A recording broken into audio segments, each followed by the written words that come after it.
Saya ingin menegaskan bahwa geodesi fisik ini itu banyak sekali berkaitan dengan gaya berat. Karena itu sering disebut juga geodesi fisik itu yaitu mengkaji medan gaya berat bumi. Mengkaji medan gaya berat bumi. Nah, gaya berat itu satuannya adalah sentimeter per sekon kuadrat. Ya. Nah, dalam slide yang sekarang ini, kita harus tahu ada delta. Delta G, delta itu adalah gangguan gaya berat delta G. Sama dengan delta G lagi, delta G yang satu lagi itu adalah anomali gaya berat. Yang delta yang seperti gangguan gaya berat itu delta kecil, huruf kecil. Huruf besar di delta itu adalah delta segitiga. Dan satuannya sentimeter per sekon kuadrat. Ya, kita lihat dua gamma. Gamma itu adalah gaya berat normal rata-rata bumi. R itu adalah dari jari bumi. N itu undulasi. Satuannya N itu adalah panjang, R juga panjang. Jadi delta G sama dengan delta G tambah 2 gamma R per N itu tetap satuannya adalah sentimeter per detik kuadrat. Ya. Nah, kemudian juga harus diperkenalkan, tadi ingat lagi,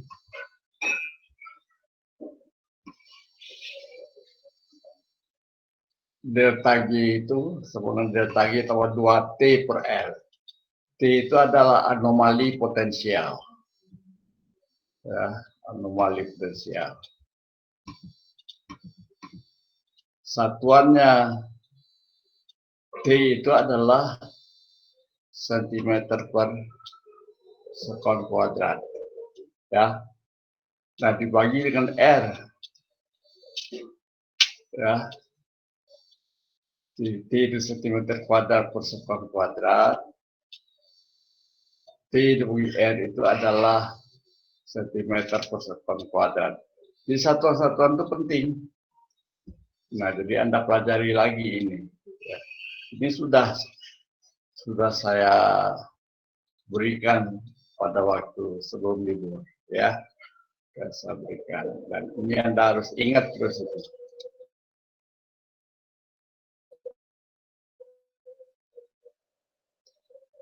Nah, kemudian kita sampai kepada penentuan undulasi dengan integral Stokes. Nah, mengapa kita belajar tentang medan gaya berat bumi ini? Karena kita melakukan pengukuran-pengukuran di bumi nyata, bumi sebenarnya, tapi kita menghitung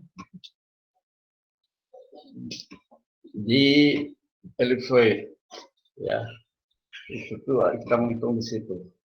Nah, karena itu harus tahu anomali dari bumi sesungguhnya itu terhadap bumi normal itu berapa, ya, gitu. Kita harus tahu, harus ingat itu. Jadi anomali dari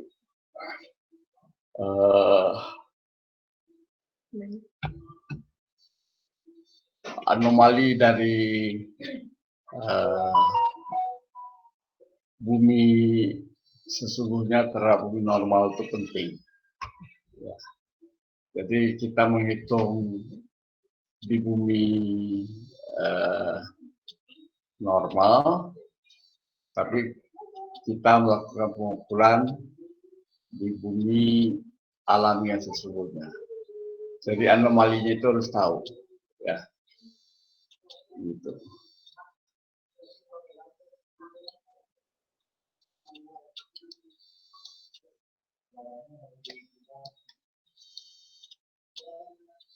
Nah ini.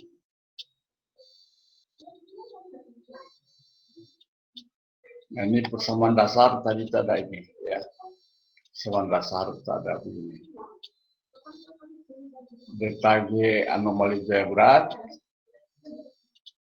do T do R kurang 2T per R. Ini anomali potensial, ini juga anomali potensial. Ya. Nah, ini tidak saya ulangi sampai detail, tapi Anda harus ingat ini.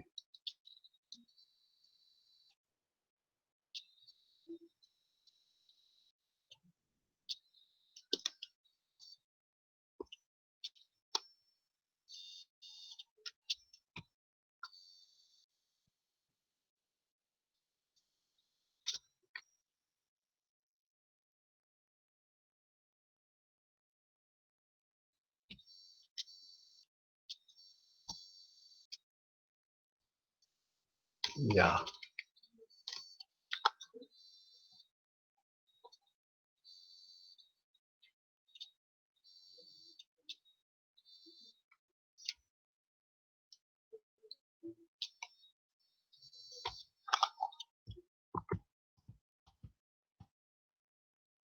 Ya.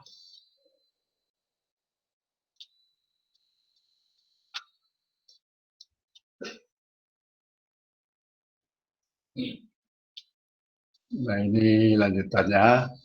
Saya lebih baik ingin langsung ke ini.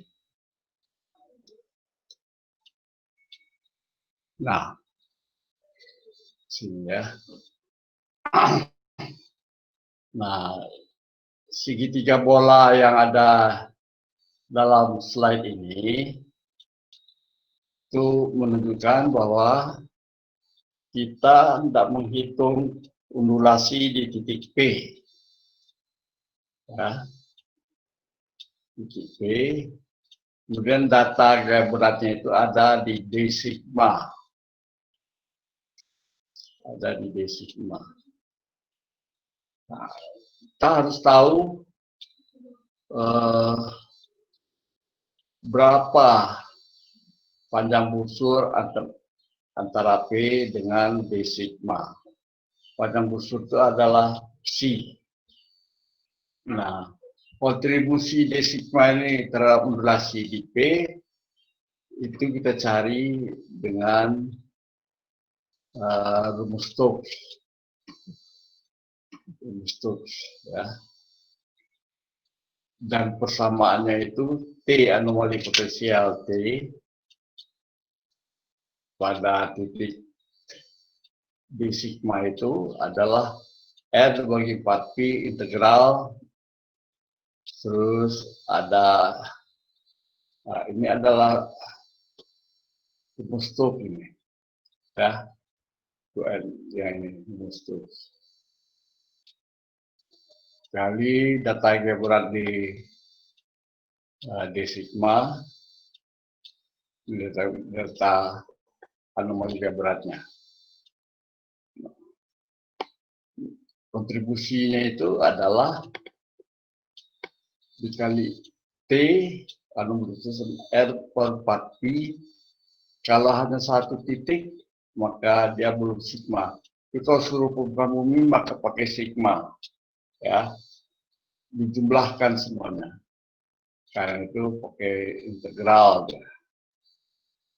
Nah ini adalah fungsi Stokes. Fungsi Stokes yang masih kita pakai sekarang ini. Dia itu dapatkan, diciptakan oleh Stokes pada tahun 1849. Ya, 9. Nah, Anda harus bisa menghitung fungsi Stokes itu. Tapi dia tergantung pada jaraknya ini. C. Nah, kita lihat. Nah, ini fungsi Stokes.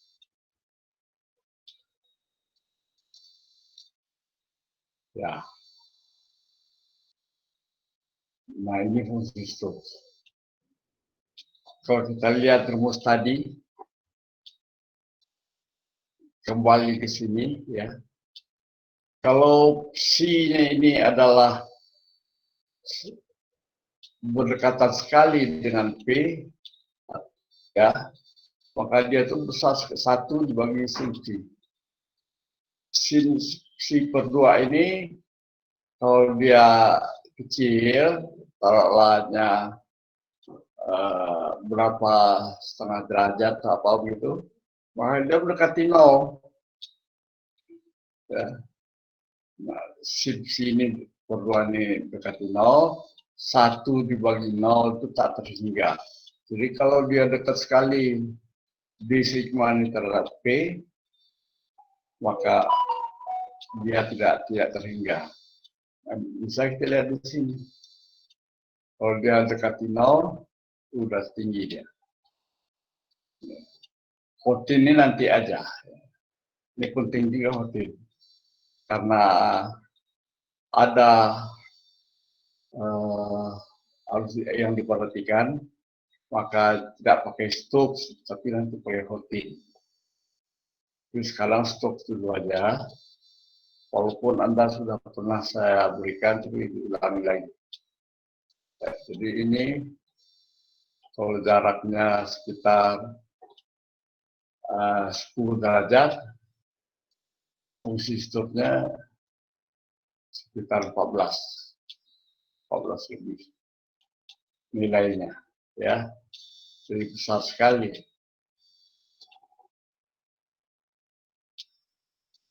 Ya. Nah, maka dapatlah ini. Ini ya, dari fungsi Stokes, integral Stokes, ini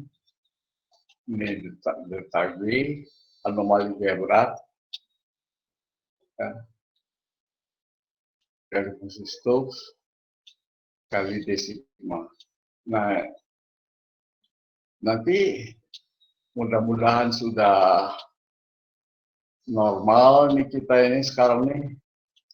Kalau saya bisa datang mengajar di dalam kelas itu lebih baik lagi.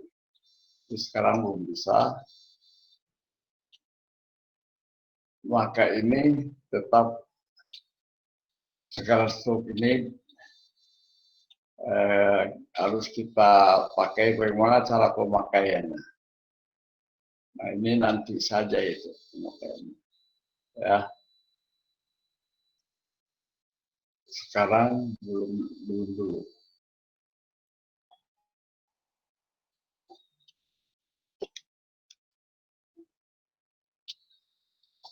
Nah, ini. Ya. Ini D sigma. Kalau ada misalkan D sigma itu ada 4, ya, kekuatannya dijumlahkan. Berapa kontribusinya? Kontribusinya ini. N yang disebabkan oleh L itu adalah R bagi 4Pi gamma 0. Gamma ini adalah gaya berat normal. Nah, ini kita jumlahkan 4. Kalau misalnya 1 ada, ya kontribusi 1. Ini kalau L itu di sini ada 4. 4 segi 4, ya. Karena itu ada 1 sampai 4. Nah, berapa anomali gaya berat pada masing-masing itu? Delta G1, delta G2, 3, 4. kali fungsi Stokes, ini D sigma. Dia ini besarnya 10 menit ke 10 menit. Ya, seperti ini. Jumlahkan. Nah, sini gimana menghitungnya? Kita harus tahu posisi 1 di berapa, posisi 2 bawah 34, maka dihitung kan ini. Hitung ini, rumus segitiga bola.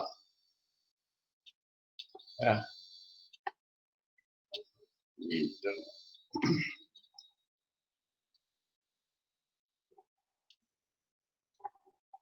Jarak P terhadap 1, maka di sini ini harus C1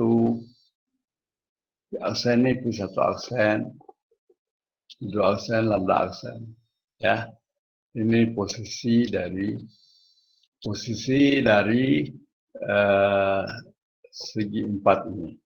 Ya, ini berapa posisi? Jadi harus kita hitung. Kalau kita posisinya berapa, P tahu berapa, maka harus dihitung ini. P1, P2, P3, P4. Nah, ini. Ya. Mudah-mudahan kalau 2 minggu lagi udah bisa saya datang ke kampus, ini lebih enak. Sekarang belum bisa ya. Oke. Kita lanjutkan.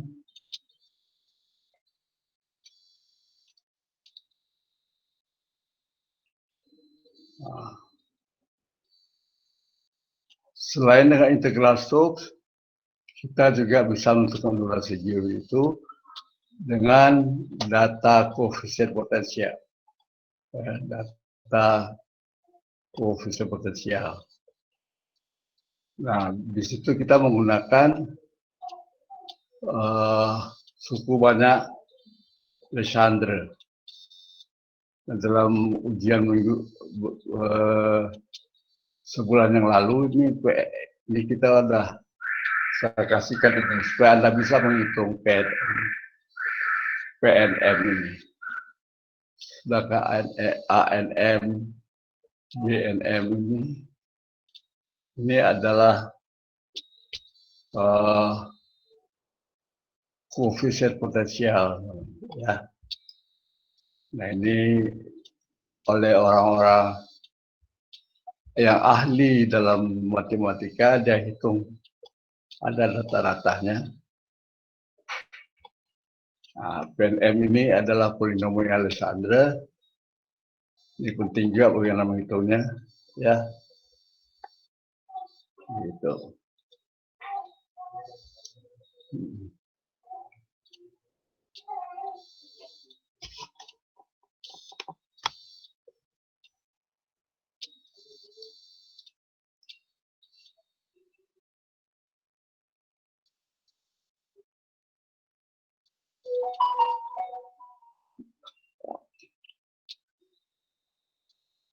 Nah,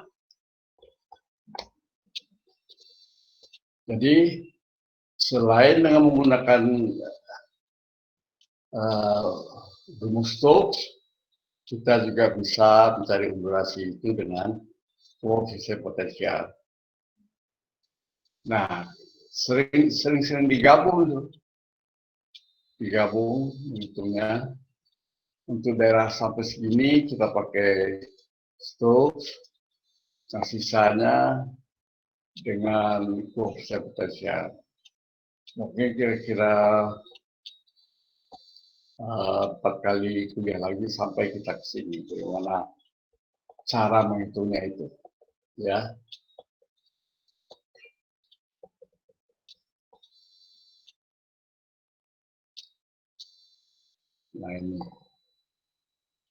Nah ini rumusnya itu. Koefisien potensial. Ini ada delta CNM, ini tahu PKS juga tahu, PNM ini Alexander. Nah, ya, ini rumusnya ya. Ini rumusnya. Nah, mengenai PNM ini adalah polinomial Alexander. Nah, karena dia N dan M udah digabung, kalau dia hanya N saja, PN, nah itu suku banyak Alexander. Kalau PNM itu sudah menjadi fungsi Alexander. Ya. Nah ini keluar dalam ujian berapa sebulan yang lalu atau 2 bulan yang lalu. Ya.